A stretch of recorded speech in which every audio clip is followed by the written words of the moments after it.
खबर आपको बता दें, अमन चोपड़ा को राजस्थान हाईकोर्ट से बड़ी राहत मिली है। जोधपुर में हाईकोर्ट ने अगले आदेश तक अमन चोपड़ा की गिरफ्तारी पर रोक लगाई है। इससे पहले जयपुर में भी कोर्ट ने अमन चोपड़ा की गिरफ्तारी पर रोक लगाई थी और राजस्थान सरकार से जवाब भी मांगा था। अब अमन चोपड़ा के खिलाफ दर्ज तीनों एफआईआर में राजस्थान हाईकोर्ट की तरफ से रोक लग चुकी है। तो बड़ी राहत यहां पर अमन चोपड़ा को मिल रही है, जहां पर तीनों एफआईआर जो दर्ज की गई थी उस पर अरेस्टिंग पर रोक लगा दी गई है राजस्थान हाईकोर्ट की तरफ से। और भवानी सिंह इस वक्त हमारे साथ जुड़ रहे हैं। भवानी, सुनवाई के दौरान क्या कुछ हुआ?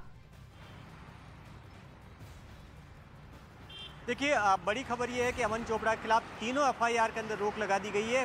पहले राजस्थान हाईकोर्ट जयपुर बेंच ने 2 एफआईआर पर रोक लगाई और आज तीसरी एफआईआर थी जो डूंगरपुर की, उस पर भी रोक लगा दी गई और कई मौखिक टिप्पणियां की है।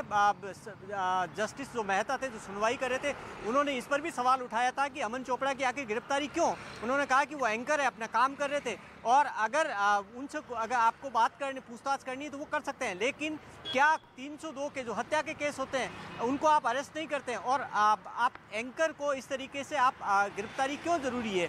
इसके अंदर कई सारे इसके अलावा सवाल उठाए गए और एक सवाल जो डिबेट शो को लेकर उठाया गया, उन्होंने जस्टिस ने पहले पूछा सुनवाई के दौरान कि क्या जो अमन चोपड़ा का शो था वो रिकॉर्डेड था या फिर उसके बाद में लाइव था। जब बताया गया उनको कि लाइव शो था तो उन्होंने कहा लाइव शो के अंदर कई बार होता है कि कुछ लोग बोल जाते हैं, इसके लिए आप ज़रूरी नहीं है कि आप एंकर को जिम्मेदार ठहराएं। इसके लिए लाइव शो अलग होता है, रिकॉर्डेड अलग होता है। इसलिए ये बात जिस तरीके से जो पक्ष रखा गया है सरकारी पक्ष पे, उस पर सवाल उठाया कि आप जिस तरीके से सवाल उठा रहे हैं तो लाइव शो की एक अपनी अलग तरीके की बात होती है। तो उन्होंने कहा कि इसलिए हालांकि फिर उसके बाद में जब तर्क दिया गया सरकारी जो सरकार की ओर से पक्ष रखा गया, उन्होंने कहा वो पूरा शो अब वो देखेंगे, अपने चैम्बर के अंदर देखेंगे, जो उसकी सीडी है वो देखेंगे और कल फिर हियरिंग शुरू करेंगे। अमन चोपड़ा की ओर से जो लॉयर थे उन्होंने 3-4 बड़े मुद्दे उठाए थे। उन्होंने कहा था कि राजद्रोह का केस क्यों, राजद्रोह का मामला अपने आप में बहुत बड़ा मामला होता है जब ऐसा हो कि किसी सरकार के खिलाफ कोई साजिश रची गई हो, सरकार को कोई अस्थिर करने का मामला हो या सार्वजनिक संपत्ति से जुड़ा बड़ा मामला हो। तो उन्होंने कहा कि अमन चोपड़ा के शो से ऐसा कौन सा नुकसान हुआ जिसमें राजद्रोह लगाया जा रहा है।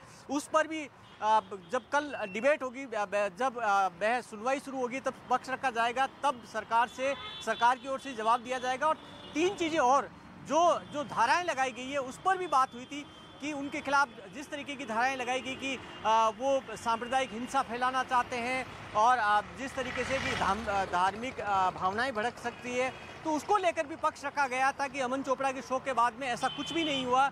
जिस जगह पर जो अलवर का जो मामला था जिस पर डिबेट थी और क्योंकि उसके अंदर गेस्ट थे, ये भी पूछा गया था कि क्या अकेले का शो था या फिर गेस्ट थे, तो क्योंकि उसमें गेस्ट होते हैं तो उन्होंने कहा था कि काफ़ी लोग जब शो के अंदर बैठते हैं तो उस पर सवाल उठाना। तो कई सारे जो आज की सुनवाई थी उसमें सरकार ने जो सवाल उठाए उस पर खुद जो जस्टिस मेहता थे उन्होंने कई सवाल खड़े किए और कल जब इस पूरे मामले की फिर सुनवाई होगी, पहले वो सीडी को देखेंगे, फिर उसके बाद में सुनवाई करेंगे आगे की। लेकिन बड़ी बात यह है कि सरकार जो कोशिश कर रही थी, जिस तरीके से डूंगरपुर से पुलिस भेजी गई थी और लगातार छापेमारी कर रही थी, अमन चोपड़ा को अरेस्ट करने की कोशिश की जा रही थी, आज कोर्ट ने साफ तौर पर ये कह दिया, ये हिदायत भी दे दी गई, न केवल रोक लगाई गई है, इसके अलावा जो सवाल खड़े किए गए, उन्होंने कहा कि क्यों अमन चोपड़ा की गिरफ्तारी जरूरी है। जी भवानी, बिल्कुल, यानी कल अब अगली सुनवाई होने वाली है और कई तरीके के सवाल भी यहाँ पर हाईकोर्ट की तरफ से रखे गए, लेकिन फिलहाल अमन चोपड़ा के वकील का क्या कहना है वो भी आप सुन लीजिए।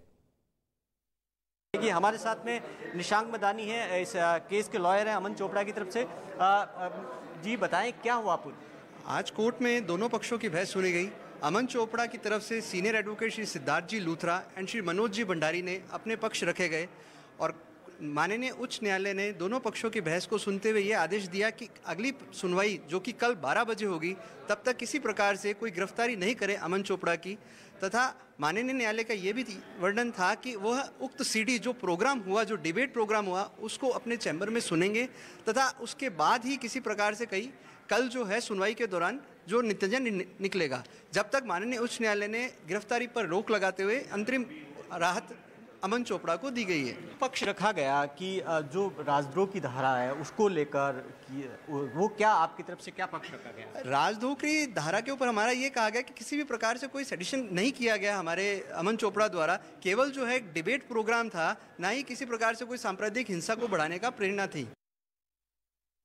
और वहीं बीजेपी नेता शहजाद पूनावाला ने ट्वीट कर राजस्थान सरकार पर पत्रकारों को परेशान करने का आरोप लगाया। उन्होंने ट्वीट किया कि राजस्थान हाईकोर्ट ने एक बार फिर अमन चोपड़ा की गिरफ्तारी पर रोक लगा दी है। कोर्ट ने हैरानी जताई कि 302 के कई आरोपी गिरफ्तार नहीं होते, लेकिन राजस्थान पुलिस अमन चोपड़ा की गिरफ्तारी को लेकर काफी उत्सुक है। क्या गहलोत अब पुलिस को वापस जाने को कहेंगे और पत्रकारों को परेशान करने के बजाय दंगाइयों और बलात्कारियों को पकड़ेंगे?